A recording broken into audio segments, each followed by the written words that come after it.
বৰ্তমান সময়ত ৰেচন কাৰ্ডৰ ই-KYC হৈ আছে।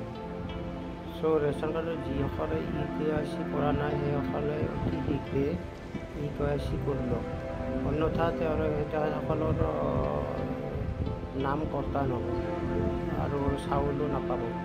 চ' ৰেচন কাৰ্ডৰ যিসকলৰ ই-KYC কৰা নাই সেইসকলে ই-KYC দোকানত যাই কৰি লওক, আৰু যিসকলৰ হৈ আছে সেইসকলে ষ্টেটাছ কেনেকৈ চেক কৰিব। চ' ষ্টেটাছ চেক কৰিবৰ কাৰণে আপোনালোকে প্লে ষ্টৰত যাই কেনে আপোনালোকে মেৰা ৰেচন এপছ এটা ডাউনলোড কৰিব লাগিব। মই আপোনালোকক দেখাই দি আছোঁ, মেৰা ৰেচন এপছ আপোনালোকে ডাউনলোড কৰিব লাগিব। ইনষ্টল কৰিলোঁ।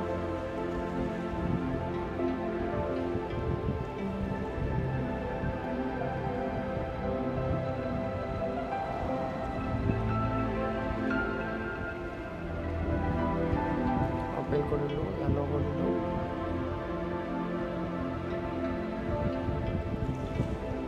চ' এনেকৈ আহিব আপোনালোকৰ। অহাৰ পিছত আপোনালোকে লেংগুৱেজটো ইংলিছ কৰি ল'ব। ইংলিছ কৰাৰ পিছত আপোনালোকে এনেকৈ ইণ্টাৰভিউ এখন আহিব। ইণ্টাৰভিউ অহাৰ পিছত আধাৰ চিন মাৰিব। আধাৰ কাৰ্ড মাৰি কিনে চাব লাগে, আধাৰ কাৰ্ড মাৰিব আপোনালোকৰ।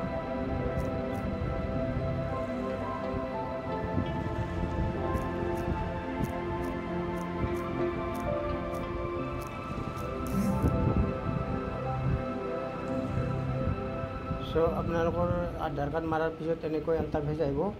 মোৰ অলৰেডি হৈ আছে আধাৰ চিন ই-KYC হৈ থকাৰ পিছত আপোনালোকৰ এইজ লিখিব, আৰু যিসকলৰ হৈ থকা নাই তেখেতসকলৰ ন' লিখিব। চ' এনেকৈ আপোনালোকে মেৰা ৰেচন এপছটো ডাউনলোড কৰি আপোনালোকে ষ্টেটাছ চেক কৰিব পাৰিব। চ' আপোনালোকে ভিডিঅ'টো যদি ভাল পাইছে তেনেহ'লে আপোনালোকে ভিডিঅ'টো ছাবস্ক্ৰাইব কৰিব, আৰু আগন্তুক নতুন আঁচনি লৈ অহাৰ কাৰণে আপোনালোকে মোক মটিভেট কৰিব। চ' এৰিছোঁ, জয় আই অসম।